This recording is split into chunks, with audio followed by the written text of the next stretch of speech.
Good day, I'm Theodore Henry, and this is your JIS News for Thursday, February 8. Jamaica and the United States have agreed to strengthen security cooperation to more effectively combat transnational organized crime.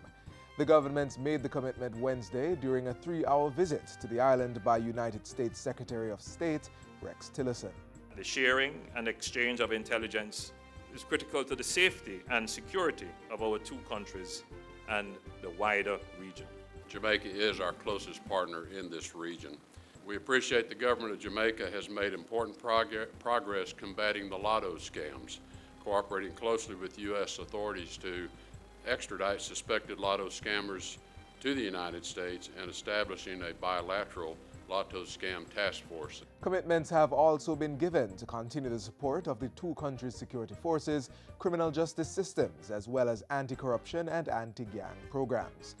In the meantime, Prime Minister Andrew Holness says Jamaica is exploring new opportunities for energy diversification with the United States of America. With the new dynamics in the global trade in energy, and with the United States now becoming a net exporter of energy resources, Jamaica can, in this new paradigm, benefit from that. Mr. Holness was responding to questions posed by journalists during yesterday's press conference involving U.S. Secretary of State Rex Tillerson. Concerns have been raised about regional energy security as the United States steps up its sanctions against Venezuela, a regional oil supplier. For his part, Mr. Tillerson said considerations would be given to the impact of U.S. actions on Caribbean countries that import Venezuelan oil. I don't want to get into specifics because we're going to undertake a very quick study to see are there some things that the U.S. could easily do with our rich energy endowment, with the infrastructure that we already have available. What could we do to perhaps soften the impact of that? Jamaica was the last stop on the U.S. Secretary of State's week-long visit to Latin America and the Caribbean region. In other news, the Electoral Office of Jamaica, EOJ, says it's in full preparation mode for the by-elections in the St. Andrew Northwestern constituency and the Norman Gardens division. The by-elections are scheduled for March 5, and nomination day is set for next Monday, February 12. Nominations will be accepted between 10 a.m. and 2 p.m. at the Pembroke Hall Community Center in St. Andrew Northwestern, and from 12 noon to 2 p.m. at the Wynwood Road Primary and Junior High School for Norman Gardens. 112 polling stations will be used in Northwestern St. Andrew and 52 in Norman Gardens. 420 election day workers will be employed to conduct both elections, and the EOJ says personnel are being trained to use the electronic voter identification system in both elections.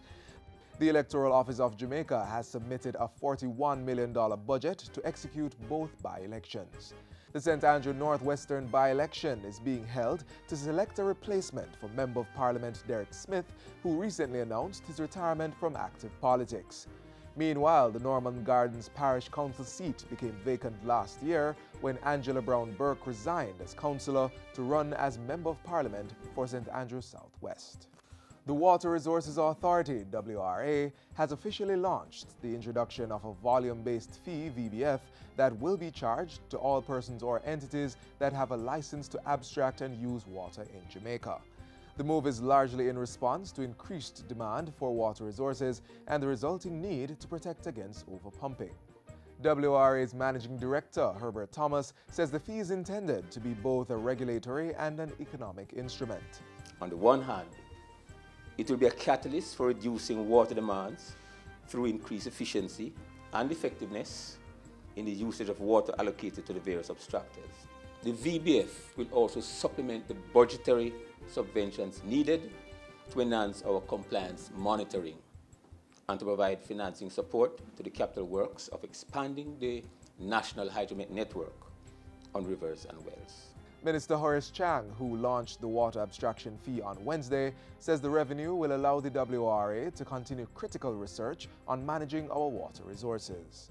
The implementation of the abstraction fee and the benefits to derive in securing our own water resource is in line with the United Nations Sustainable Development Goals and our own vision of 2030 vision, which sees access to clean potable water for all Jamaicans as a critical development objective.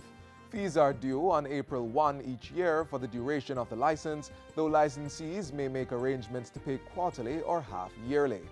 The charges are calculated at less than $1 per 1,000 gallons of water. The lowest rates are applied to non-consumptive users, while the highest rates are charged to industrial and agricultural uses. And finally, the Buff Bay and Iris Gelly primary schools have received grants valued at $10 million to bolster projects at the institutions. The funds were dispersed by the Embassy of Japan under its Grant Assistance for Grassroots and Human Security project. The Buff Bay Primary School received $67,515 for the purchase of a 2018 Toyota Coaster bus to transport students. Iris Gelly, meanwhile, received a check valued at $18,601 towards its rainwater harvesting and sanitation project. This is also timely as an overall investment in education, because we all agree that education will benefit not only individuals, but also the wider community. And that's it for JIS News Today. I'm Theodore Henry. Thank you for watching.